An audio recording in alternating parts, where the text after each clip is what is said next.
All right, guys. In our next unit, we're going to actually go away from rational exponents, and we're gonna talk about functions and combinations of functions. And here we go. It's going to be great. All right. First, let's review function notation. So you can have an equation y equals 1 minus x squared. In this equation, y is a function of the input x. X is the input value, y is the output value. So another way to write this would be f of x equals 1 minus x squared. It means the same thing, it's now just written in function notation. The f of x replaces the y as the output variable. And just a little bit more information. X is the input variable. It also could be called the independent variable, and it also can be called the domain. The f of x part is the output variable. It is the dependent variable because its value depends on what you put in for x, and it's also called the range. So when we have something in function notation, you can actually rewrite it with the input variable into the actual expression itself. So if we wanted to put -1 in for this function, you can write it like this. Let me change colors here. All right, you can write it like this. F of -1 equals 3 minus 2 times -1. When you substitute into functions or equations of any type, it's always a good idea to put the value you're substituting in parentheses. It makes it a little bit easier to keep track of signs. So now we can actually simplify this. It's 3, and then -2 times -1 is +2, so it's going to be 3 plus 2. That equals 5. Likewise, we can put 0 in. You would write that like this. F of 0 equals 3 minus 2 times 0. That's 3 minus 0, which just equals 3, or f of 2 will be 3 minus 2 times 2. All right, so that's 3 minus 4, which is -1. So let's clean that up a little bit. Wow, my printing got a lot better. Okay, so put it back in our table, and that's what we got. All right. So all functions don't have to be just an f of x.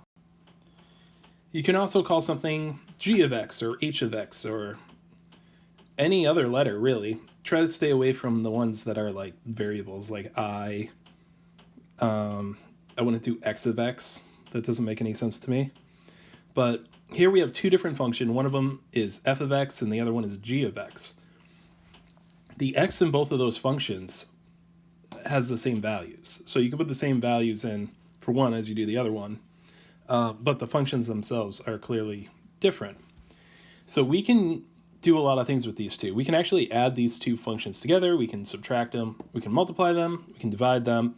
Or we can combine one into the other one. So let's look at that. First, the sum of two functions. So we add the two functions together. So it would be like f of x plus g of x, or you can write it f plus g in parentheses of x. And it just means add the two functions together. So 2x minus 3 plus, remember, parentheses, x squared minus 1. And at this point, we can add these functions together just by combining like terms. So x squared doesn't have any like terms. 2x doesn't have any like terms. -3 and -1 is -4. Pretty cool. That's my improved penmanship. And then got the same answer. Awesome. All right, now if we subtract them, here's where those parentheses come in handy.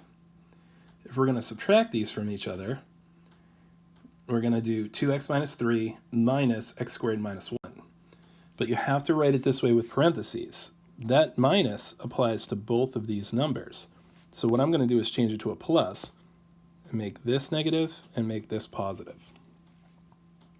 Now we can combine them together just like the addition one. We'll have negative x squared plus 2x. And then negative 3 plus 1 is negative 2.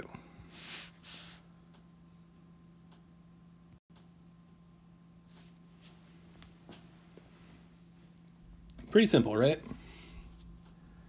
All right. Multiplying these. So if we're going to multiply these together, it's just going to be 2x minus 3 times x squared minus 1. You can write it either of these two ways. I've seen it written both ways on the SATs or on other standardized tests, so it's better to know both ways. So we're going to multiply them together. We're going to write them right next to each other. And remember, it's not collecting like terms now. You have to multiply each and every term of the first one by each and every term of the second one. So I'm going to make this a plus negative. And then I'm going to multiply 2x times x squared minus 1 plus negative 3 times x squared minus 1. So here you go. 2x gets distributed to that and that. The negative 3 gets distributed to that and that. And 2x times x squared is 2x to the third. 2x times negative 1 is negative 2x. Negative 3 times x squared is minus 3x squared. And negative 3 times negative 1 is positive 3. That answer is pretty good. It's just not in fully standardized form, so I just rewrote it, swapping the negative 3x squared and the negative 2x. So now it's in the standard form for a polynomial.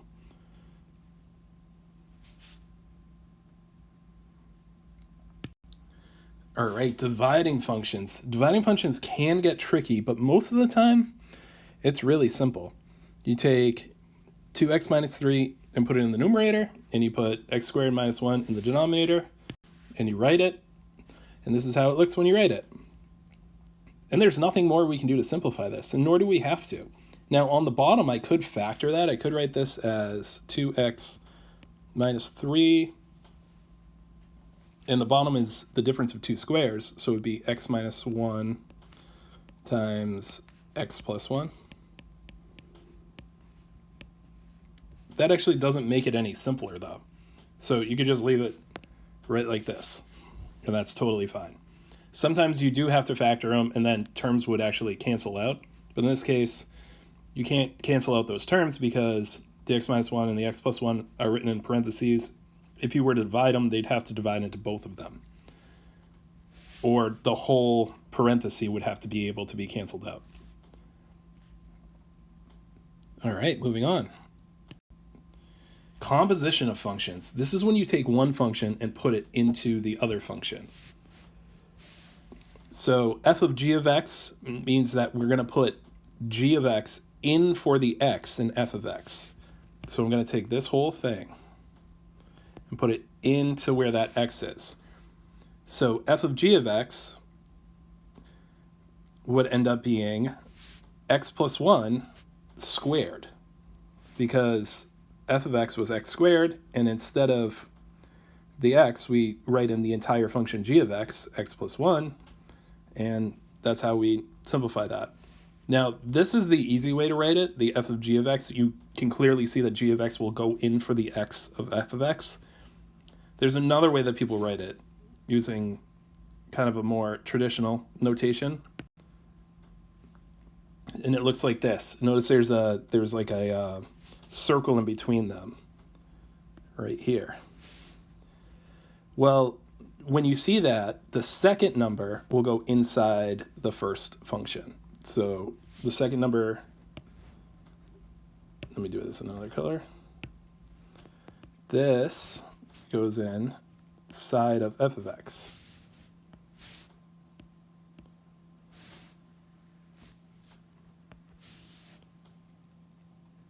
And then you solve it the same way. So down below I have f of x is x plus 2, and g of x is 4 minus x squared.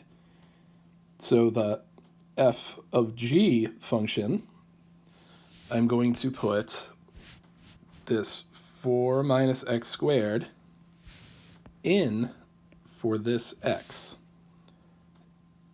And so you notice down here, 4 minus x squared, and then on the outside of the parentheses is plus 2, because I just replaced the x in f of x with the entire function of g of x. And then if you go backwards, now we're going to put f into g of x. So 4 minus x squared, the x is going to be substituted with the x plus 2. So that is the function of x plus 2, written inside of the g of x, 4 minus x plus 2 in parentheses squared. And we could simplify that out, but I just wanted to show you what it means. So here's the last one. Here's the last example of this. We have f of x equals x plus 2 and g of x equals 4 minus x squared. All right, so if we're going to put negative 2 in to f of g, that means that g is going in for the x of f of x. So yeah, I'll just write